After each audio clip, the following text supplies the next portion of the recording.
Yeah.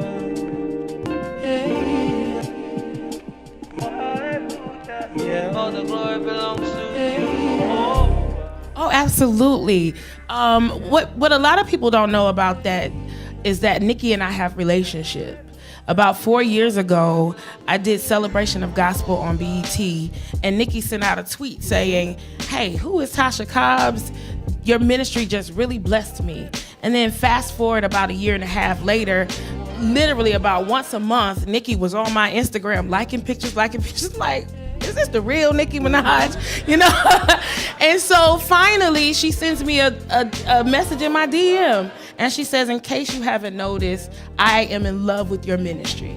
And I responded to her and I told her thank you. And from that moment on, about a month later, she reached out to me and said, "Is it okay if I have your number?"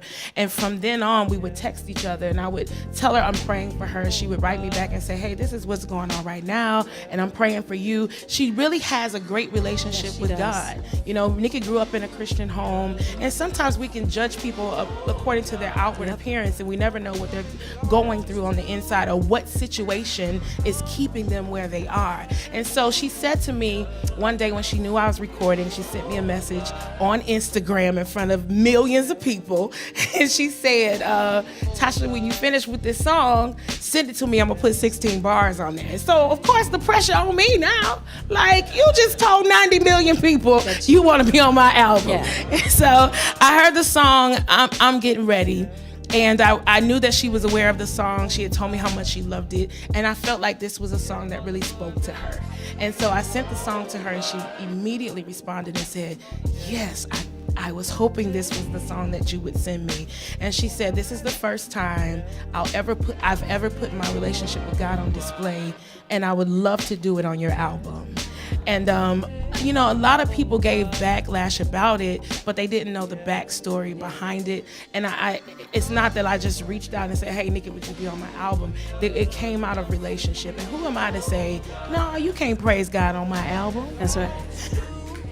And I had to bring that up because that story is like getting old. That is one of what's my second favorite on it. Have you heard that song, I'm Getting Ready? I love it.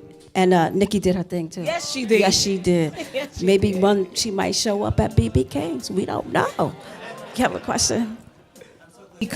So many comments that I've received daily. People write me saying, "I've never bought a gospel album. I've never bought gospel music until I saw you on Nicki's page." And they didn't just buy the single. They literally bought the album, and it's been changing their lives. I had one person that reached out and said, "I didn't believe in God until I heard this song." You know, so with those testimonies, I would absolutely, hands down, do it again.